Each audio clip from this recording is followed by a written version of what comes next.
Olá, bom dia aos amigos da TV 247. Vamos receber aqui virtualmente nosso querido embaixador Celso Amorim, foi chanceler, ministro da Defesa, nosso grande amigo para debater a situação internacional aqui na TV 247. Daqui a pouco chega também o jornalista Maurício Chamorro. Bom dia, Celso, tudo bem? Bom dia aí a todos, bom dia, Leonardo. Muito bom ver você já integrado às novas tecnologias, Celso, porque agora realmente estamos todos em quarentena. Como é que está a sua quarentena aí no Rio de Janeiro? Olha, está bastante rigorosa, né? Eu vivo numa bolha aqui com a minha mulher, no apartamento. A única brecha que acontece é quando a gente recebe umas compras, e aí tem que fazer aquela desinfecção e tal. Não tenho saído, não vou nem até a portaria do prédio. Acho que tem que ser rigoroso nisso. Eu acho que é uma responsabilidade consigo próprio, cada um de nós, mas é uma responsabilidade também social, porque na medida em que a gente pratica esse isolamento, a gente está contribuindo também para diminuir, para coletivamente contribuir para que esse vírus perca força. Antes da gente entrar no tema principal, Celso, que vai ser a questão do lawfare na América Latina, todo o processo que o continente vive, eu queria que você falasse um pouco sobre a pandemia mesmo, como é que você está vendo a evolução disso no Brasil e no mundo. E o Bolsonaro vem sendo apontado como o grande negacionista internacional, talvez o maior de todos os negacionistas. Qual o risco que isso representa para o Brasil? Olha, eu acho que sim, eu acho que o presidente Bolsonaro é, de fato, hoje, não sei, talvez algum pequeno país que eu desconheça, mas digamos assim, que eu desconheça, cujas posições eu desconheça, mas ele é o maior negacionista, porque o próprio ídolo, em cuja imagem ele procura se espelhar, que é o Trump, mudou de posição. Mudou um pouco tarde. Os Estados Unidos estão sofrendo muitíssimo, mas mudou. Né? Você não vê o Trump hoje ele falar em quarentena ou, sei lá, distanciamento vertical, coisa que eu valha. Eu acho que é muito grave o que está acontecendo. A gente sabe que o ministro da Saúde tem uma posição diferente, mas pelo que eu li, rapidamente, não quero entrar nesses assuntos que você noticia muito melhor do que eu posso saber, há uma certa tendência à flexibilização. Eu estava lendo agora uma coluna do Bernardo Melo Franco, preocupante, muito preocupante. Não é a hora de flexibilizar nada, é a hora de ser mais rigoroso, porque você tem que quebrar, ou pelo menos conter, essa curva ascendente que está chegando ao pico. Deixa eu agradecer aqui, Celso, e saudar aqui o nosso querido amigo Amaury Chamorro, jornalista equatoriano que está aqui conosco. Bom dia, Amaury, tudo bem? Tudo bem, tudo bem. Um abraço a todos, um abraço aí ao nosso ministro de Relações Exteriores. Tudo bem. Que prazer estar aqui com você, apesar da conjuntura. A conjuntura é muito negativa, Amaury. A gente vai falar bastante sobre a América Latina, Equador. Ontem teve a condenação do Rafael Correa, mas a gente falava um pouquinho sobre a quarentena, né? Como é que está a sua quarentena do ponto de vista individual? Como é que você está vendo a situação da pandemia na América Latina também? É muito preocupante. Oi. Fala, Celso. Fisicamente. Ele está viajando, ele está fora do Brasil. Estou fora do Brasil, porém, o que eu posso te dizer é que a situação é difícil porque a situação socioeconômica é diferente do que a Europa, né? O pessoal tem que ficar em casa e é difícil porque a grande maioria da população, na verdade, vive do dia a dia, né? Aquele trabalho de lá no farol ou só uma PYME, né? Só uma pequena ou média empresa. Então, a situação econômica também está começando a forçar a que a população queira sair, queira parar a quarentena. Porém, é quase que a discussão ou a gente morre de coronavírus ou vai morrer de fome, né? Porque o Estado, na América Latina, de alguma maneira, também não consegue atender a necessidade econômica dessas famílias. Porém, não há discussão, tem que ficar em casa, porque não há condição de combater o coronavírus a não ser ficando em casa, porque a infraestrutura instalada no nosso continente, né, não vai conseguir atender essa grande demanda por UTIs, por respiradores, porque é inevitável, né, que a gente tenha uma grande utilização desses recursos da área da saúde, e no nosso continente a gente não tem essa capacidade agora instalada, e demora, obviamente, né? A gente tem os Estados Unidos acaparando nesse momento, por exemplo, a compra de material da China, né? Seja respirador, seja máscara, seja luva, praticamente tudo que está sendo produzido na China está sendo levado para os Estados Unidos e está tendo falta no mundo inteiro, o que dirá na América Latina. Então, a situação é delicada, eu acho que a gente tem problemas aí. Antes da gente falar sobre o Equador, Celso, você já conhecia o Amaury? Vocês já se conheciam ou não? Eu Eu já tive... temos tido contato, sim. Sim, claro que sim. Simplesmente também, né, Maurício? Sim, não, Legal. para mim é uma honra, uma honra. Muito grato. Celso, eu vou perguntar para ele, já te devolvo. Então, Amaury, explica para a gente o que aconteceu ontem no Equador com essa condenação do Rafael Correa. Por que ele foi condenado a 8 anos de prisão e o que há por trás disso? Bom, é a aplicação do que no Brasil a gente conhece pelo lawfare, né? É praticamente um copy-paste do que fizeram com o presidente Lula. A situação e é um pouquinho mais escandalosa, eu diria, no Equador, já que o presidente não foi condenado pelo crime que ele havia sido acusado inicialmente no processo. Vou tentar fazer uma analogia para facilitar a compreensão. Que é assim, ele havia sido multado por ter passado o farol vermelho. Porém, ele foi julgado por ter excedido a velocidade. Então, a acusação do Ministério Público no início do processo era de que ele havia sido beneficiado economicamente por um esquema de corrupção. A única prova que existia naquele momento era um depósito de US$ 6.000 na conta do presidente, que era um empréstimo pessoal que ele havia feito de um fundo que existia dos funcionários da presidência da República, que é algo até engraçado. O presidente estava no cheque especial e pediu um empréstimo de US$ 6.000. Ele recebeu esse empréstimo, foi depositado na conta dele e ele devolveu esse empréstimo em 10 parcelas de US$ 600. E tem o comprovante, tem o recibo, tudo. Então, essa era a única prova de que o presidente havia liderado um esquema de corrupção de US$ 70 bilhões. Então, do esquema de corrupção de US$ 70 bilhões, Rafael Correa teria recebido apenas US$ 6.000 como parte do esquema de corrupção. Obviamente, as provas não davam para sustentar esse processo, então ele foi julgado no final das contas, né? O juiz condenou, isso é uma coisa inaudita no Equador, foi condenado por ele ter pressionado, por ele ter coagido aos funcionários da presidência da República para aceitarem corrupção, né? Para ter dinheiro de corrupção no esquema de entrega de contratos e tal. Então, ele foi condenado em primeira instância a 8 anos de prisão e tem os seus direitos políticos suspensos pelos próximos 25 anos. E do fundo, o que eles querem, na verdade, é impedir que o presidente Rafael Correa possa concorrer às eleições de 2020, que vai ser a eleição em fevereiro de 2020. Esse é como se fala em espanhol, transfondo, né? Esse daí na verdade, o interesse geral da oposição ao presidente Rafael Correa era impedi-lo de participar da eleição. Celso, você concorda com essa leitura feita pelo Amaury do processo lá no Equador, lawfare também?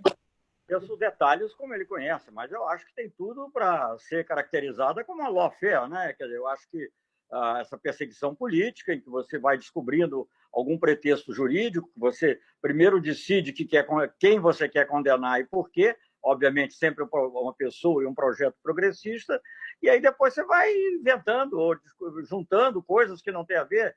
No caso do Lula, embora aqui ele tenha apontado a diferença, mas tem também uma certa semelhança, porque na realidade, no final das contas, o juiz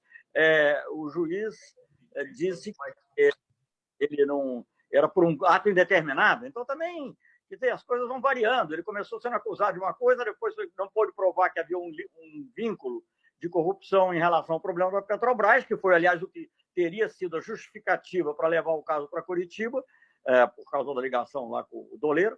E, enfim, então eu acho que é muito nítido isso, é uma coisa que ocorreu e tem ocorrido. Na Argentina se tentou também contra a Cristina, não funcionou, porque foi atropelado por um processo eleitoral que foi favorável aos forças progressistas, mas na Bolívia de forma diferente. Então, em cada lugar, você vê a coisa acontecendo de uma maneira. Mas o que eu acho nisso tudo, claro que cada drama individual tem que ser respeitado. E eu faço parte do Grupo de Puebla e já manifestei meu apoio a uma declaração de solidariedade ao presidente Correa, que todo o grupo, que é um grupo importante, fez.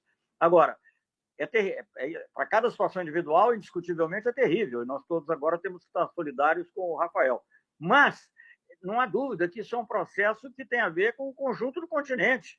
Isso tem a ver com a geopolítica que estava aí. Só não sei como é que essa geopolítica vai se aguentar depois dessa tragédia que a gente está vivendo agora com relação ao coronavírus. Mas era, obviamente, digamos, uma reação à ascensão da América Latina, América do Sul em particular, nesse caso, crescimento. Vamos lembrar também que, além de tudo, o Equador era sede da Unasul, né? Sede da Unasul, que o Rafael Correa fez lá um prédio especial. Enfim, então, eu acho que não há a menor dúvida que as forças mais retrógradas, porque nem todo mundo, mas as forças mais retrógradas, chame-se como chamado, capitalismo financeiro, do Estado profundo norte-americano, do capital, do imperialismo, seja o que for, decidiram agir junto com as elites locais e em cada lugar teve que se adaptar às situações. Mas o processo é um só, com ramificações, mas é um só. Eu vou aproveitar o que foi dito por você, Celso, vou passar para a Amaury a seguinte questão. Com a pandemia, algumas pessoas poderiam pensar o seguinte, bom, essa questão da perseguição política vai arrefecer porque esses países vão precisar de uma certa unidade para enfrentar a crise. Mas a gente começa a ver o contrário. Por exemplo, no Brasil, há um processo para a cassação do registro do PT. No Equador, que está em profunda crise econômica, agora essa condenação do Rafael Correa. Na sua opinião, então, a direita vai radicalizar no Equador e na América Latina de uma maneira geral? Você, Amaury? Acabou de acontecer um golpe de Estado na Bolívia, né? O presidente ganha uma eleição, ganha com 10 pontos de diferença do segundo colocado e dá um golpe de Estado. Então, você já imagina a disposição dos Estados Unidos e das elites locais de impedir o funcionamento do Estado de Direito no nosso continente. Mas esse golpe foi anterior ao coronavírus, ele veio antes, na verdade. O que aconteceu foi a suspensão da eleição, né? Não, por exemplo, o Equador, a crise do coronavírus no Equador nesse momento, e aí o que eu estava fazendo a referência é para te indicar antes do coronavírus, olha o que aconteceu na Bolívia e agora com os estados, obviamente, muito mais retraídos, com a sua economia local muito mais contraída, normalmente são celeiros para o crescimento de forças conservadoras, né, fascistas. Isso sempre acontece isso. Inclusive, você tem o caso da migração de venezuelanos para a América Latina sofrendo processos de xenofobia assim terríveis. Isso é uma característica fascista. A gente tem um governo fascista no Brasil, por exemplo. Porém, agora a questão do coronavírus vai quebrar economicamente o nosso continente. Já o caso do Equador é arrasador, né? Guayaquil, você tem milhares de mortos diários na cidade. O governo não está contando, porém, os meios de comunicação de direita, há 4, 5 dias atrás, um meio de comunicação de direita que apoia o presidente Lenin Moreno, eles falaram que nós contamos 700 mortos nas ruas. Eles, meio de comunicação, que eles conseguiram andar nas ruas e contar. Você imagina o que realmente está acontecendo em Guayaquil. Então, você já tem uma situação de absoluto descontrole, não há como... Nas outras entrevistas que eu tenho dado, eu digo que, na verdade, lá no Equador, o coronavírus vai decidir o momento que vai acabar a crise. O governo não vai conseguir controlar absolutamente nada, porque não fez o que tinha que ter feito no começo, e agora não tá mitigando o que está acontecendo. Para você ter uma ideia, 1.600 profissionais, lembrando que o Equador é do tamanho da cidade de São Paulo, né? Tem 17 milhões de habitantes. Imagina um país que tem 17 milhões de habitantes, tem 1.600 profissionais da área da saúde, entre médicos e enfermeiros, que estão contagiados nesse momento com o coronavírus. Por quê? Porque eles trabalharam durante os últimos 10 dias sem proteção, porque eles não tinham luva, não tinham máscara, não tinham roupa apropriada. Então, o Estado equatoriano, em vez de comprar o equipamento, fazer teste, pagou parte da dívida externa, pagou 324 milhões de dólares, contrariando as indicações do fundo do FMI. Então, o que vai acontecer? O que eu digo no Equador, provavelmente vai desaparecer o Estado como a gente conhece. A população já está passando fome, é uma dificuldade muito grande. O Equador é um país que a população sai para a rua derrubar presidente. O país está militarizado. Nesse momento, por exemplo, nos hospitais, as Forças Armadas estão nos hospitais e o trabalho deles é praticamente impedir que os médicos ou as pessoas possam filmar, tirar foto do que está acontecendo dentro dos hospitais, né? Você deve ter visto nas redes sociais a quantidade de mortos, gente posta gente na rua. Então, o que os militares estão tentando fazer é impedir que isso aconteça, impedir que nas redes sociais continuem demonstrando o que está acontecendo no país. A população já está saindo para a rua, a situação vai ser muito mais difícil, porque a resistência em relação à questão da fome econômica, as pessoas já estão reagindo dentro do país. Então, o governo é extremamente frágil desde outubro, né, que teve as manifestações contra as medidas econômicas do governo a favor, implementando, né, as diretrizes do FMI.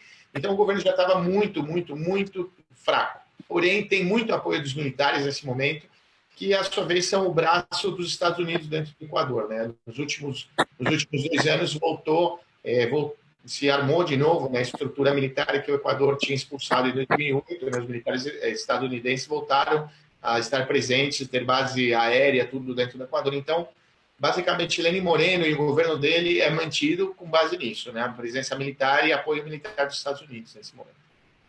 Muito boa explicação. Eu vou perguntar para o Celso se ele já tinha visto essas cenas do Equador, que realmente são impressionantes, né, das pessoas sendo jogadas nas ruas, os cadáveres.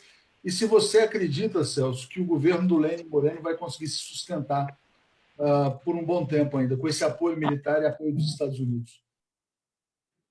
O governo do Lenín Moreno, você pergunta? Isso. Se ele vai... Olha, eu não sei. Eu, digamos aí, sigo um pouco, o próprio Chamorro conhece muito melhor a situação do que eu. Eu acho que o que está ocorrendo lá, pelas descrições todas que eu li e que vi, é um cenário quase apocalíptico, né? Dos cadáveres serem colocados na porta de casa, o momento da despedida ser o momento de colocar o cadáver na porta de casa para ser recolhido por caminhões frigoríficos. É uma coisa absolutamente terrível. Não sei se nós chegaremos a isso aqui, mas a gente ouve advertências até até do ministro da Saúde, de que você pode ter caminhões do Exército transportando cadáveres, como ocorreu na Itália, em Bérgamo, etc. Então, eu acho que, digamos, só para juntar várias perguntas que você fez, primeiro eu queria comentar sobre o Brasil. Esse momento seria um momento de grande união nacional. Entendeu? O que eu vejo em outros países, há críticas, há diferenças, mas não há essa obsessão em perseguir. Quer dizer, eu não sei o Brasil quantas direitas existem. Agora, a pessoa que recebeu essa denúncia contra o PT, né, quem fez, e sobretudo são os advogados, mas quem fez e quem aceitou, não tem um mínimo de visão. Como é que você pode, numa circunstância normal, querer banir um partido? Não vou nem entrar no mérito, isso aí é óbvio, mas, digamos, sem entrar no mérito da questão, como é que você pode querer banir um partido que teve 47 milhões de votos, com todas as circunstâncias desfavoráveis que nós conhecemos que houve? Isso é uma coisa absurda. E mais ainda, no momento de pré-convulsão social, de possível, pelo menos, convulsão social e política. Eu não estou desejando que haja uma convulsão social e política, mas esse é um cenário possível. Eu acho que, digamos, pelo que o Chamorro falou, aí um pouco do Equador e do que está acontecendo na Bolívia, a gente não sabe bem onde vai estourar, porque a gente não sabe bem quais são os fatores que poderão desencadear. Quer dizer, quando a morte, porque quando a fome bater, as pessoas vão sair na rua de qualquer maneira, né? Então, num momento desses, você pode ter, e se houver repressão, olha, eu não sei, é uma coisa muito terrível, e eu acho que esses governos que estão muito dependendo apenas, digamos, da repressão para se manterem, como parece ser o caso lá do Lenín Moreno, e de alguma maneira pode vir a ser o caso em outros países, inclusive no Brasil.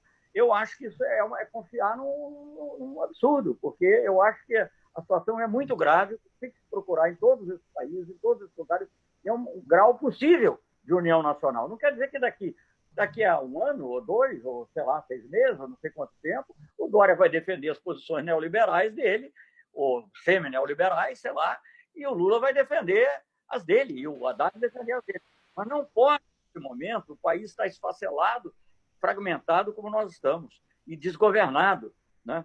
Bora, então, eu acho, falando agora da América, menos do Brasil, da América Latina em geral, eu acho que, dada a situação que já havia antes, veja bem, as revoltas, aquela rebelião indígena dos indígenas no Equador, as revoltas no Chile contra o neoliberalismo, né? A própria situação da Bolívia, etc. já era uma situação de convulsão. Com as consequências desse coronavírus, isso tudo vai se agravar muito. Então, eu acho que o mínimo de bom senso levaria você a buscar uma união, e não a divisão, o ódio. Né? Não poderia ser isso. Então, eu acho que é preciso ter uma concepção desse tipo nesse momento. Infelizmente, aqui não há, pelo jeito, pela descrição que a gente ouviu aí, no Equador também, tampouco há, e na Bolívia tampouco também. Então, é muito preocupante essa situação, mas deveria ser preocupante também para os governantes, mesmo do ponto de vista deles, mesmo do ponto de vista menos da elite dirigente. A preocupação que eu tenho, Celso, é que às vezes essa divisão é provocada de fora para dentro. Tem aqui uma pergunta que chega, inclusive, se uma derrota do Trump não seria fundamental para a democracia.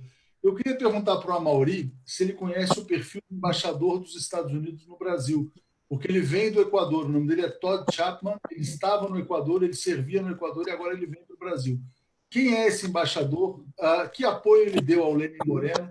Qual foi a participação da Embaixada dos Estados Unidos em todo esse processo de lawfare do Equador? Não, total, né? O embaixador, lembrando que o presidente Correia expulsou a embaixadora dos Estados Unidos depois do bombardeio quando a Colômbia bombardeou o Equador, né, para matar Raúl Reyes, que era um dos principais nomes das Farc, que estava em território equatoriano, escondido na selva equatoriana. Se gerou uma crise internacional e havia apoio dos Estados Unidos, inclusive a embaixada dos Estados Unidos havia sido informada pelo exército equatoriano do bombardeio antes do que o exército tivesse comunicado ao presidente da República. Então, você imagina a influência da embaixada. O presidente Correia expulsou a embaixadora e depois veio o Chapman. Ele teve uma participação política muito forte aqui, né? Primeiro contra o Lenin Moreno, ele tentou de várias formas que ganhasse a oposição equatoriana, tentou ser muito ativo num processo de desestabilização do governo do presidente Rafael Correia e depois apoiou absolutamente o Lenin Moreno, né? O governo, inclusive o Lenin Moreno disse, o meu grande amigo, e era uma coisa que chamou a atenção aqueles que votaram por Lenin Moreno e falaram, como assim meu grande amigo, né? Esse era um opositor ao seu governo. Porém, uma informação aí, um paralelo que o Celso estava contando, no Equador, quando ganhou Lenin Moreno, se iniciou um processo dentro do Conselho Nacional Eleitoral, que é a analogia do TSE do Brasil, e expulsou a direção do partido do presidente Rafael Correia da direção do partido. Ou seja, é como se o TSE do Brasil expulsasse o presidente Lula do PT e entregou o PT ao PSL. Foi o que eles fizeram. Entregaram a direção do partido, expulsaram o presidente Correia, expulsaram Ricardo Patinho, que também foi o ministro de Relações Exteriores, era o vice-presidente do partido, Gabriela Ribadeneira, que foi a presidenta da Assembleia do Equador, que era a secretária executiva. Então, todos foram expulsos e o partido ficou na mão da direita. Aí iniciamos um processo no Equador de recoletar, né, de recolher assinaturas para poder entregar ao Conselho Nacional Eleitoral e poder fundar um novo partido para poder participar. 4 vezes se tentou entregar as assinaturas, inventaram todo tipo de desculpa para não aceitar as assinaturas, para não permitir que o presidente Rafael Correia e que o correísmo, né, que é o movimento liderado por ele, pudesse ter um partido próprio. Então, se impede legalmente, inclusive, da participação política, né? Nesse caso, o Equador foi mais vanguarda aí do que o Brasil na tentativa de enforcar, né, de não permitir a participação legal de um movimento político, de um partido, assim como no Brasil, por exemplo, o partido do presidente Rafael Correia ganhou durante 10 anos 14 eleições, né? Todas as eleições que ele participou, referendo, eleições locais, eleições nacionais, a votação para aprovar a nova Constituição, tudo o presidente ganhou. E depois disso o partido foi roubado dele. Então, é uma situação muito, muito sui generis, mas, na verdade, o que acontece é que as forças da direita realmente estão dispostas a atropelar absolutamente a Constituição, o Código Penal, o Código Processual, o Código Civil, o que for, não importa. E como eles conseguem isso? Eles conseguem porque a imprensa, de alguma forma, os meios de comunicação, as empresas de comunicação, criam um cenário, uma matriz informativa de tentar normalizar esse tipo de atropelamento. Como que está tudo bem, não acontece nada. É um processo lá, é coisa de político. Na verdade, não. A gente tem um golpe de Estado, praticamente. Amaury, é como as pessoas dizem aqui quando falam que as instituições estão funcionando no Brasil. Eu queria perguntar para o Celso, é interessante que ele, enfim, chanceler durante muito tempo, frequentou muito o Equador, reuniões da Unasul. Por que um país tão pequeno como o Equador, que aparentemente pode parecer, não tem tanta relevância, ele é tão estratégico, Celso, na sua opinião, e vou te pedir para falar sobre isso também depois, Amaury, para um país como os Estados Unidos. Qual que é a importância estratégica do Equador no mapa da América Latina? Bom, qualquer país é um país, né? Quer dizer, eu acho que o Maurício sublinhou aí que a população do Equador é equivalente à cidade de São Paulo, mas Cuba é menor, e isso, nem por isso os Estados Unidos deixaram de se preocupar e de agir de maneira muito forte sempre com relação a Cuba. Aliás, estão agindo agora de maneira absurda, né? Um verdadeiro bloqueio, que é não só uma violação do direito internacional, porque isso as sanções já eram unilaterais, mas é agora até uma violação do direito humanitário. Eu acho que nós estamos vivendo uma situação muito complexa. Eu teria pouco a acrescentar especificamente sobre o Equador. Eu acho que é um país importante. O Equador, inclusive, atuou de maneira muito forte nessa questão da Unasul. Esse episódio aí que o Amaury mencionou é demonstrativo da mudança horrível que houve na América Latina nos últimos 10 anos, 10, 12 anos, porque naquela ocasião nós logramos um consenso no Grupo do Rio com relação à questão do bombardeio pela Colômbia do território equatoriano, que os americanos tiveram que aceitar. Eu vi isso, participei disso na OEA. Eles tiveram que aceitar aquilo que o Grupo do Rio havia decidido, que basicamente era uma condenação do bombardeio, né? Pedia depois que os países concordassem, etc. Hoje é totalmente diferente, estamos todos esfacelados. Agora, eu acho também que nós estamos vivendo uma situação em que as cordas estão todas se esticando. A corda social está se esticando muito, a corda também digamos, do internacional, porque essa não só bloqueio a Cuba, mas também, não é só embargo, eles gostam de distinguir embargo de bloqueio, é bloqueio, porque quando ele não deixa o navio entrar, é bloqueio, isso é uma ação bélica, né? Ainda que seja usando de instrumentos econômicos também. E o deslocamento dessa força naval para a proximidade no Caribe, para a proximidade da Venezuela, é indiscutivelmente uma ação muito arriscada e perigosa. Então, quero o caso até, eu não entendo porque China e Rússia não levantaram esse assunto no Conselho de Segurança da ONU. Não que eles vão conseguir uma resolução para parar os Estados Unidos, que os Estados Unidos vetariam, mas precisa saber o que é isso, gente. Isso é uma ameaça de intervenção na América do Sul, coisa que nunca houve direta, assim, né? Houve muitas intervenções, como essa do Equador, no Brasil, etc. Mas, assim, uma ação militar direta. Então, nós estamos vivendo um momento em que há muitas crises e muito dramática, e eu acho que, digamos assim, tudo isso que foi dito, que você falou, que ele falou, me chama a atenção, porque tudo isso já é absurdo em circunstâncias normais, mas nós não estamos em circunstâncias normais, nós estamos vivendo uma guerra, e é uma guerra contra um inimigo, esse sim, para usar a linguagem que os militares gostavam, insidioso, que pode penetrar nas casas, que está na rua, né? E isso exigiria unidade, isso exigiria uma capacidade de mobilização, de convencimento, e nós vemos o contrário. Então, eu me preocupo muito. Agora, eu acho que eles estão brincando com fogo. Quando você adota medidas mais neoliberais, quando essa questão que o Amaury mencionou, de pagar 300 milhões, sei lá, da dívida externa e não ter dinheiro para atender, para comprar as máscaras, isso é uma coisa que vai ser cobrada. Isso não tem saída. Isso é a meu ver, uma ação gravíssima. Eu não quero usar termos jurídicos aqui, porque posso ser cobrado e não teria certeza. Mas, digamos, é uma ação gravíssima, é uma violação de direitos humanos gravíssima. Então, é isso que nós estamos vendo. Eu acho que isso tudo vai caminhar num sentido diferente em algum momento. Não sei quanto tempo vai durar, não sabemos a extensão da crise econômica, sabemos que ela será muito grande, sabemos que haverá muito desemprego. Mudanças políticas importantes no mundo foram geradas por crises, para o bem ou para o mal. A Revolução Russa ocorreu no meio da guerra. E o que nós estamos vivendo é talvez a maior crise mundial. Pode não ter localmente o mesmo impacto que teve a guerra, mas tem um impacto global que nenhuma outra crise teve.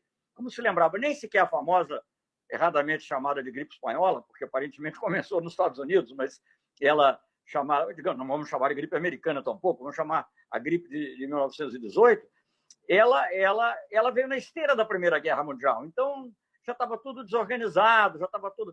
Agora, essa crise é uma crise muito grande.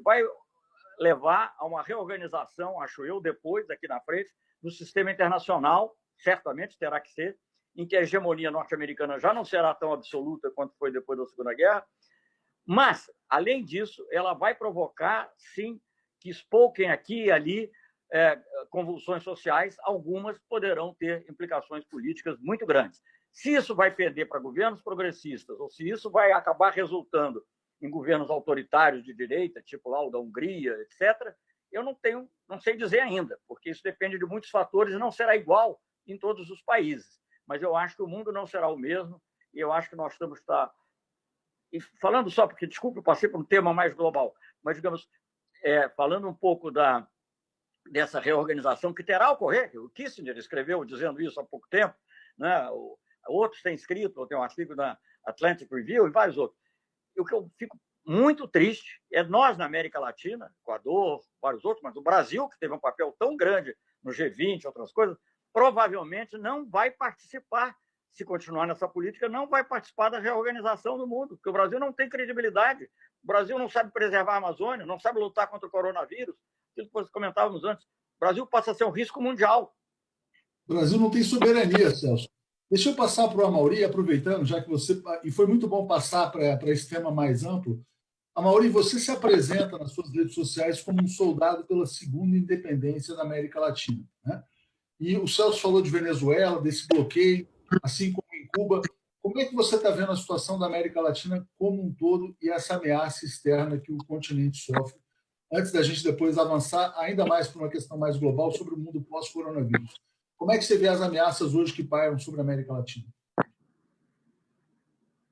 Lembrando que os Estados Unidos, em 89, invadiu o Panamá, invadiu a República Dominicana, participou, invadiu, mandou os marines, inclusive, para a América Central, em outros países, ou seja, houve uma ação ostensiva dos Estados Unidos e participação direta das Forças Armadas em invasão de países da América Latina, nem para que citar, para que falar do que eles fizeram no Oriente Médio, bom, Líbia, África. Então, eu acho que há um momento... Bom, vamos lembrar o seguinte, os Estados Unidos se mexe muito, não só pelas questões econômicas, né? A indústria da guerra realmente reativa a economia dos Estados Unidos sempre, porém é um ano eleitoral, né? Essa medida de enviar os navios, a Marinha de Guerra dos Estados Unidos para a fronteira marítima da Venezuela, realmente também tem um golpe, uma ação comunicacional aí eleitoral para jogar para a torcida mais conservadora dos grupos eleitores na Flórida, né, que basicamente toda a oposição aos governos progressistas latino-americanos reside praticamente na Flórida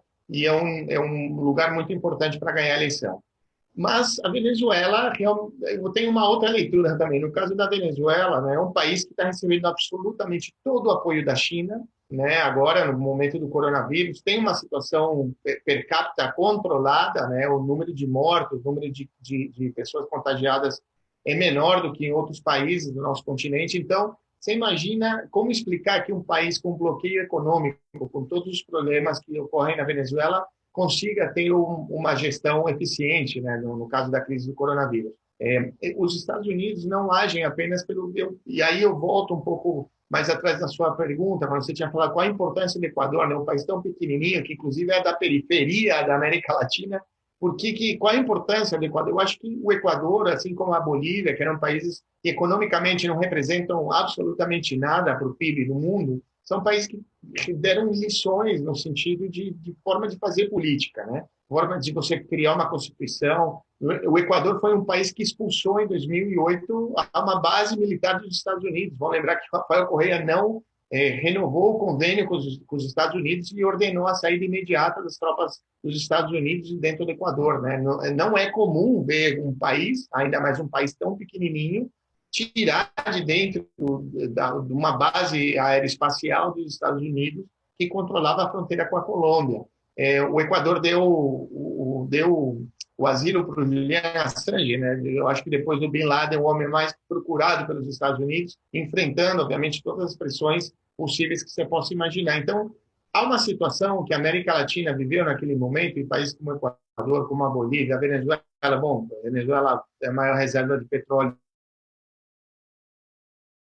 econômica mais independente, o Equador conseguiu pagar sua dívida externa se transformou num referente mundial na aplicação dos seus recursos naturais na área de saúde e de educação. A Bolívia teve a melhor gestão macroeconômica dos últimos 5 anos no planeta. Então, como pode ser que países tão pequenininhos, que foram tão dependentes, se transformaram em referentes? E aí a gente tem para a África, inclusive, influenciando a Europa, né? Aí tem o Podemos na Espanha, você tem o Tsipras, perdão, na Grécia, o próprio Jeremy Corbyn no Reino Unido. Ou seja, aqui você tem há uma influência política, há um perigo aí constante de ter pessoas que decidiram e que publicamente enfrentaram o modelo econômico dos Estados Unidos, o seu poder militar, sabendo que, obviamente, ninguém na América Latina resistiria a um enfrentamento militar direto com os Estados Unidos, porém, demonstrar que não tem medo a esse tipo de coisa para implementar uma política pública da decisão da sua população, de querer se emancipar.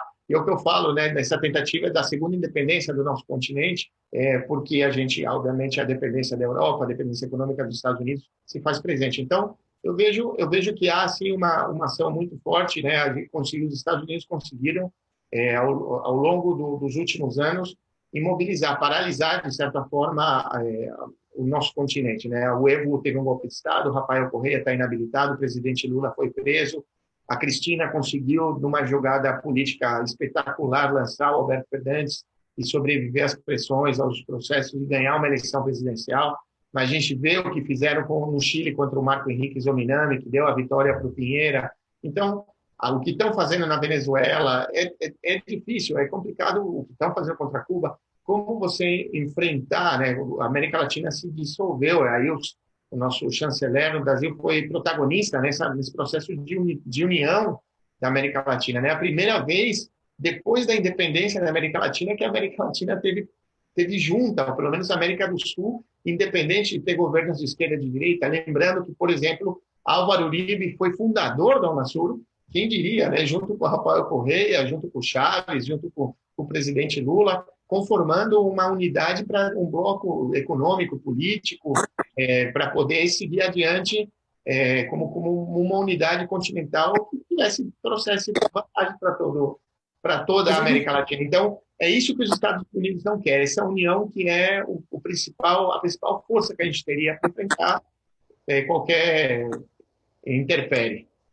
Muito bom, Amaury, muito boa a sua explicação. De fato, e essa conversa é muito interessante, porque o Celso Amorim foi um protagonista dessa nova independência sul-americana. Independência que foi interrompida pelo processo de lawfare aqui na América do Sul, com prisão do Lula, tudo que a gente viveu nos últimos anos. Eu pergunto a você, Celso, se esse mundo pós-coronavírus vai permitir uma reorganização geopolítica que dê independência à América do Sul. Qual vai ser o papel da China? Qual vai ser o papel da Rússia? Como é que você imagina uma nova ordem mundial após o coronavírus? Eu já comentei, né, que de fato é difícil você fazer uma previsão exata, porque nós estamos vivendo aí no meio dessa nebulosa. Agora, uma coisa é certa, como muitos têm dito, o mundo não será o mesmo, o mundo vai mudar, e eu acho que esse mundo terá que ser reorganizado. Eu acho que, diferentemente do que ocorreu a última tentativa, a primeira talvez que tenha mais ou menos funcionado foi depois da Segunda Guerra Mundial, a despeito da Guerra Fria, que veio em seguida, mas o sistema das Nações Unidas, Bretton Woods, com defeitos que possa ter, não sei, mas, enfim, havia uma tentativa de organização mundial. E eu acho que isso vai ocorrer de novo. A saúde, por exemplo, tem que estar no centro. Como é que a gente está falando dessa coisa toda? Ninguém fala da Organização Mundial de Saúde quando a gente fala da geopolítica, quando isso talvez seja um dos principais problemas. Eu participei, Léo, de um painel, comissão, do Ban Ki-moon, sobre o ebola. E naquela época já se falava da importância do fortalecimento dos sistemas de saúde nacionais e do fortalecimento da capacidade da Organização Mundial de Saúde de enfrentar pandemias. E era uma coisa muito importante, todo mundo estava muito preocupado com o ebola, tinha estado preocupado com os outros surtos que tinha havido antes, a gripe aviária, etc. Mas não se fez nada, ao contrário, o OMS foi diminuindo, porque os Estados Unidos foram sempre retirando os recursos dentro dessa ideologia antimultilateralista deles, multilateralismo que eles criaram lá atrás, né? Então, isso é uma coisa assim impressionante.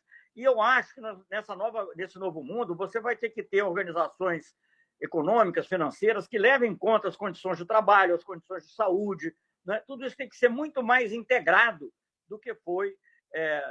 Porque a concepção ainda no pós-guerra é o seguinte: bom, vamos dar uma melhorada na economia, vamos injetar um pouco de dinheiro, Banco Mundial, Banco de Reconstrução, Plano Marshall, vamos apoiar crises de balanço de pagamento através do FMI e pronto, e o resto ocorre sozinho. Não é assim, não é assim. Você precisa estar atuante, presente, forte. Não quero dizer que a OMS ia evitar a pandemia totalmente, não poderia ter prevenido antes. Se ela tivesse um sistema de alerta mais desenvolvido, poderia ter ajudado outros países a se precaverem, não é? Então, agora, tudo isso, então, eu acho que a gente vai assistir um mundo em dois sentidos. Num lado, digamos assim, uma forte retração por uma visão mais baseada em autossuficiência, que tem um lado bom e um lado ruim. Tem um lado bom para países como o Brasil e outros que têm que desenvolver a sua indústria, teria que, talvez, em grande medida, ser em nível sul-americano ou latino-americano, e um lado ruim, que é, digamos, você tentar afastar o multilateral. Isso vai ter que ser negociado no futuro.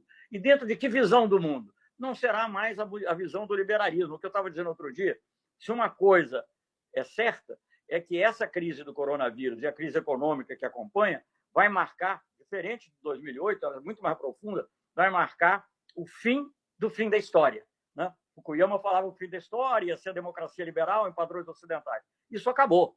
Isso acabou. Eu quero saber como é que vai ser no futuro, não sei, vai depender da situação em cada país, vai depender de haver capacidade de união nacional. Como alguém disse, as pessoas não vão ser medidas nem sequer por sua visão ideológica, nem por outras coisas, vão ter medidas pela sua capacidade de enfrentar essa crise que afeta diretamente a vida das pessoas, né? A vida que, obviamente, envolve também emprego, tudo isso, renda mínima, enfim, tudo isso que a gente sabe.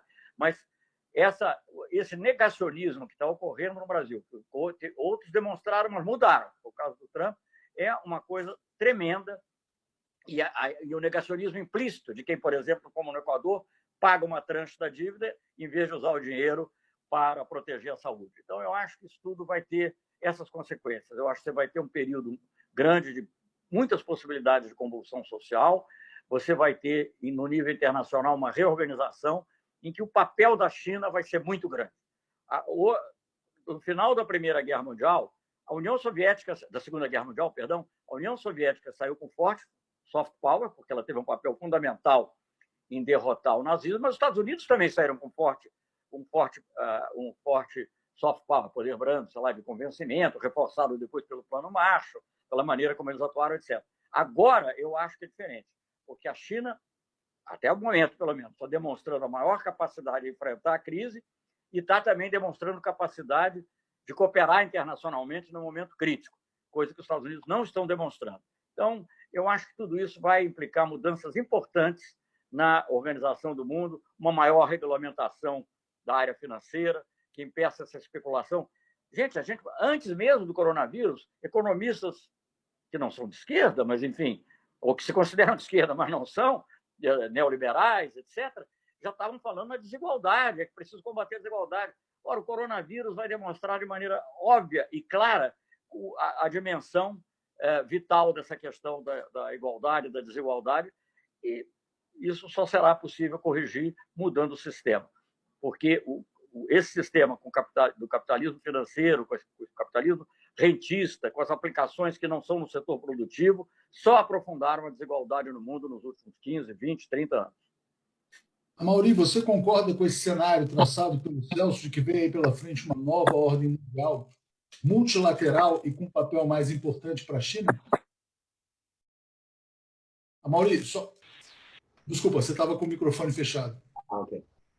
Bom, a China, inevitavelmente, nos próximos anos, será a maior economia do planeta. Sabemos que há um crescimento, e isso já, só o fato que um país que há 40 anos atrás era basicamente uma plantação de arroz e as pessoas andavam de bicicleta para se transformar na principal economia do mundo, já demonstra que as coisas estão mudando. Obviamente, nossa existência é um grãozinho de areia no oceano da história, né? Então, a gente não vai conseguir sentir as mudanças tão fortemente, mas, sem dúvida, o que o Celso disse vai acontecer. É muito difícil que a população,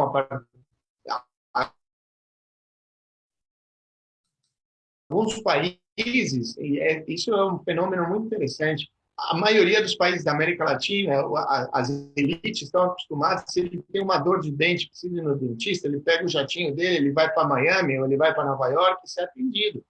Se ele tem um problema de saúde, o médico dele de cabeceira em Fort Lauderdale, não está na Moca, em São Paulo, entendeu? E essa elite agora vai morrer, parte dessa elite vai morrer nos hospitais no Brasil, na Argentina, no Brasil, no Equador, na Venezuela. Essa elite não vai poder viajar, pegar o seu jatinho e ir para algum lugar ser atendido, porque não vai poder, não vai dar tempo. Já está acontecendo isso. O fato que o coronavírus tenha afetado também os ricos, obviamente numa proporção infinitamente menor do que o que está acontecendo com as populações mais vulneráveis, mas já sendo afetada, já demonstra que haverá, vamos pensar de maneira positiva, uma mudança, uma forma de pensar diferente. Não adianta você ter um sistema de saúde privado, você ter pagado, você tem um convênio médico que tem avião e helicóptero, porque você vai morrer, porque vai faltar respirador. Simples assim.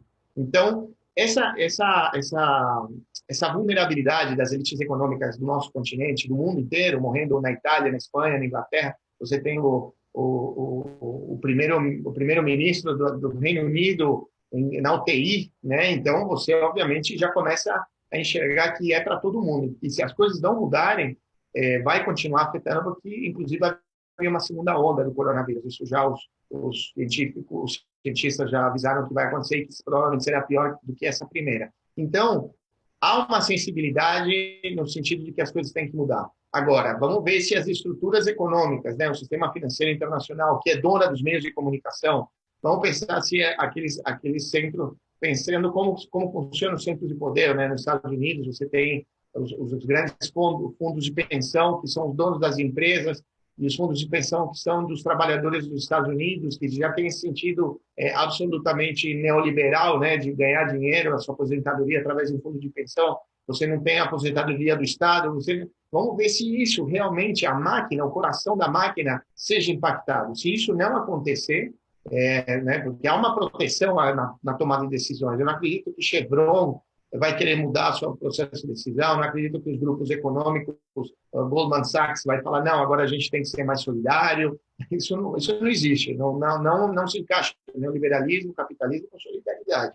Há uma necessidade de mudança estrutural, dividir um pouco essa possibilidade de um bem-estar no mundo, porém a gente sabe que também o meio ambiente já não aguenta, o planeta não aguenta. O mundo não sobreviveria um ano se todo mundo vivesse com a qualidade de vida e com o nível de consumo que vive um cidadão médio de Nova York. Né? Se todo o planeta vivesse como um cidadão classe média de Nova York, o mundo não duraria um ano, porque não tem recurso natural suficiente, não tem oxigênio suficiente, não tem água, não, o aquecimento global. Então, o que a gente vai fazer? Como que a gente vai redistribuir essa riqueza? A gente vai fazer que os ricos sejam menos ricos, que os pobres sejam um pouquinho mais classe média?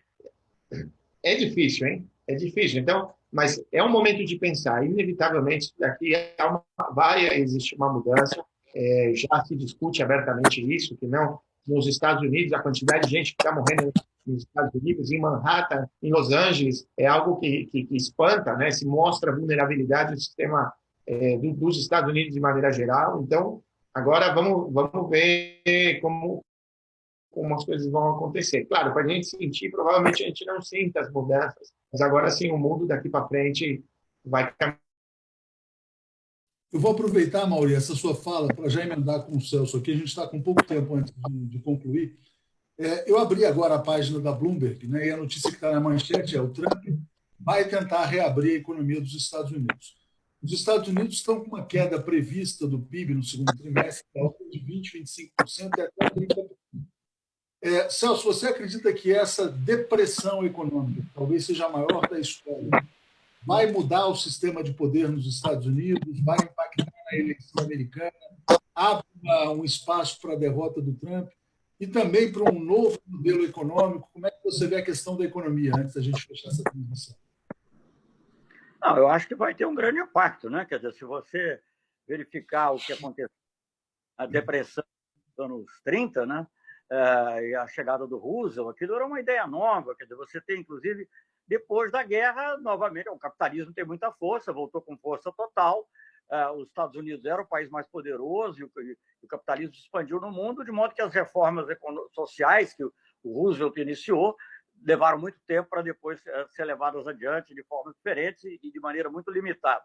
O serviço, por exemplo, veja que coisa interessante.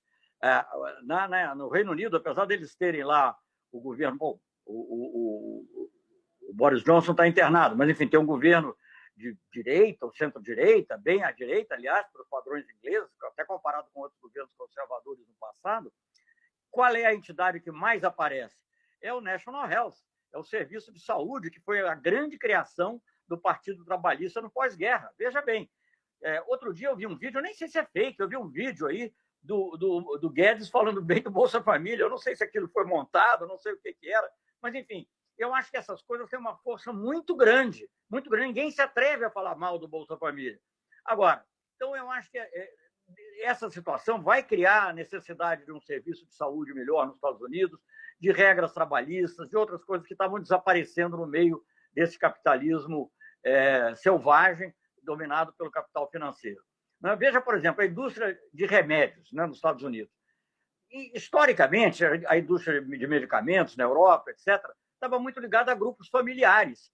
Óbvio que eles queriam ter lucro para poder manter a indústria, mas eles estavam ligados à problemática de saúde. Hoje, não.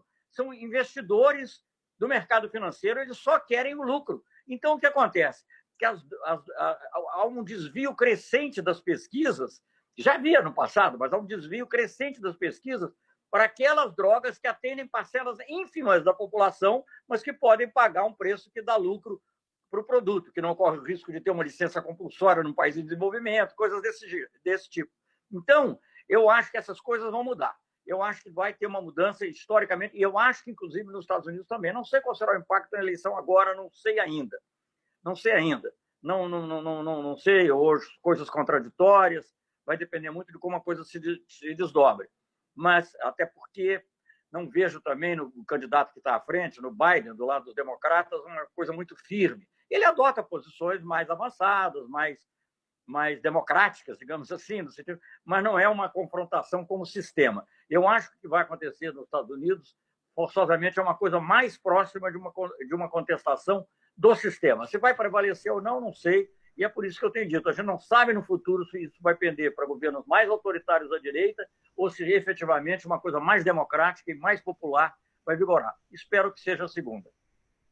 Legal, Celso. Obrigado. Aproveitando, chegou uma pergunta aqui do Joselito, perguntando se você acreditava numa decadência do neoliberalismo. Você já respondeu um pouco sobre isso. E aí eu passo para o Amaury. Antes da gente fechar, Amaury, já mandando saudações aqui em nome da TV 247 ao Rafael Corrêa, porque realmente todo mundo sabe que ele é alvo de um processo de lawfare. Eu vi, inclusive, um vídeo que ele gravou, acho que ontem, logo depois da condenação, acho que deu uma entrevista também à Telesur, mas queria que você fizesse a sua colocação final, se esse cenário sobre a América Latina e o mundo abre também o espaço para uma mudança para melhor, e não só para desespero, para pânico, enfim.